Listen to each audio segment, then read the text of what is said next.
দিনটা ছিল নবমীর রাত। আর আমার বাবার দেওয়া চুড়িদারটা পরে আজকে আমি সেজেগুজে আমরা সপরিবারে ঠাকুর দেখতে এসেছি জলপাইগুড়ির পার্শ্ববর্তী একটা ছোট্ট শহর আছে যার নাম বেলাকোপা, সেখানে। আর আমরা শুধু একা একা আসিনি, আমাদের সাথে এসেছে আমার বরের বন্ধু আর বন্ধুর বউ। প্রত্যেকবারই আমরা আর এই বন্ধুরা মিলে ঘুরতে বের হই। এবারও আমরা একসাথে ঘুরতে বেরিয়েছি। তো বেলাকোপার কিন্তু অনেক জায়গায় আমি চিনি না, প্রত্যেক বছর যাওয়া হয় না। ওই বছর যেমন আসিনি, এবার আসতে পেরেছি, তাই তোমাদের সাথে সমস্ত যেখানে যেখানে ঠাকুর দেখেছি প্রত্যেকটা প্যান্ডেলের ভিডিও করে তোমাদের সাথে শেয়ার করছি। আমি জায়গার নাম জানি না ঠিকই, কিন্তু সিম্পলের মধ্যে ছোট্ট মোট্টোর মধ্যে পুজোগুলো বেশ ভালো হয়েছে। এখানে যদিও একটা দুটো পুজো কিন্তু বেশ বড় বড় হয়। তারপর এখান থেকে ঠাকুর দেখে বেরিয়ে আমাদের গাড়িগুলো রেখে, এত ভিড় ছিল জন্য গাড়ি ভেতরে ঢুকতে দিচ্ছিল না, আমরা হেঁটে হেঁটেই ঠাকুর দেখতে বেরিয়ে পড়ি সবাই মিলে। আর পুজো মানে লাইটিং, আর এত সুন্দর লাগে লাইটিংগুলো, তাই আমি একটু একটু করে এগুলোও ক্যামেরাবন্দি করে রেখেছি তোমাদের সাথে শেয়ার করার জন্য। পুজো মানেই চন্দননগরের লাইটিং। আর অনেক দিন পরে এই রকম হেঁটে হেঁটে পুজো দেখছি। এখন জবের থেকে বিয়ে হয়েছে, গাড়িতে করেই ঠাকুর দেখি কর্তামশাইয়ের সাথে, বেশি হাঁটতে হয় না, কিন্তু অনেক দিন পরে এবার হেঁটে হেঁটে ঠাকুর দেখলাম।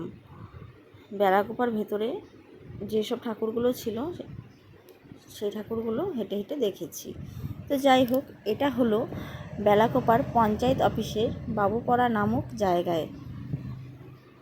আর এত সুন্দর লাগছিল প্যান্ডেলটা, পুরো পুরনো দিনের সব জিনিস দিয়ে বানিয়েছে, যেসব জিনিসগুলো প্রায় লুপ্ত হয়ে গেছে বা লুপ্ত হতে চলেছে সেসব জিনিসগুলো দেখে ভীষণই ভালো লাগছে। কিছু কিছু জিনিস দেখে ছোটোবেলার স্মৃতিও মনে পড়ে গেল। আর প্রত্যেকটা মানুষই ভেতরে গিয়ে এই সব জিনিসগুলো ক্যামেরাবন্দি করে নিচ্ছিল।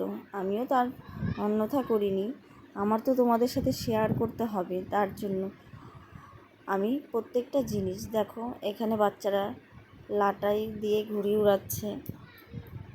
তার আগে দেখালাম তোমাদেরকে যে বাচ্চারা গুলি খেলছে, আর মায়ের মূর্তিটাও বেশ সুন্দর ছিল। প্রত্যেকটা জিনিস দেখার মতন, আর জিনিসগুলো এত ভালো লাগছিল যে এগুলো দেখে শৈশবের স্মৃতিগুলো মনে পড়ে যাচ্ছিল।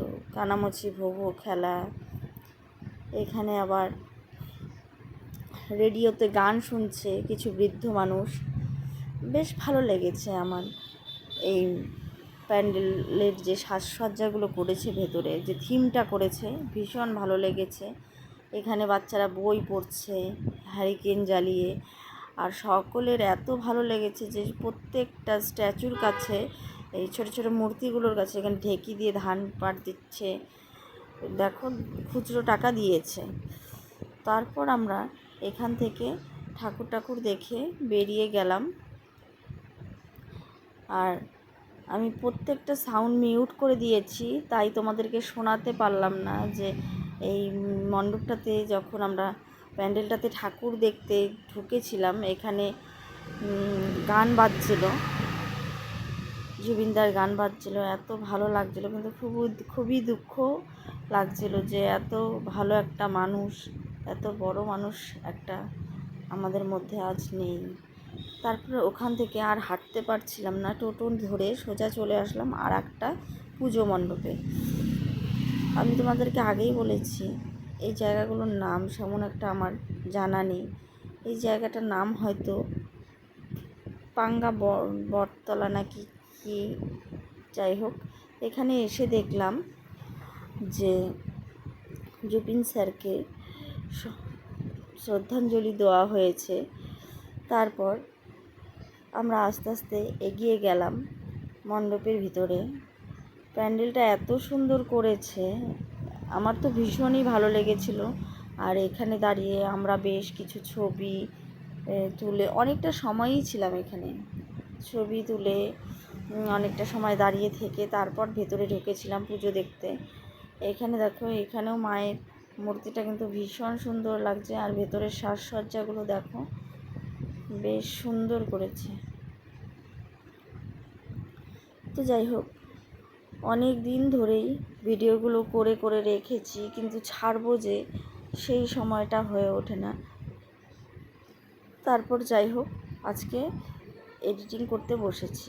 তারপর লাস্টে বাড়ির সামনে এসে এই যে আমাদের পুজো প্যান্ডেল ভেতরের, কেমন লাগলো জানিও কমেন্টের মাধ্যমে। ভালো লাগলে লাইক কমেন্ট শেয়ার করো।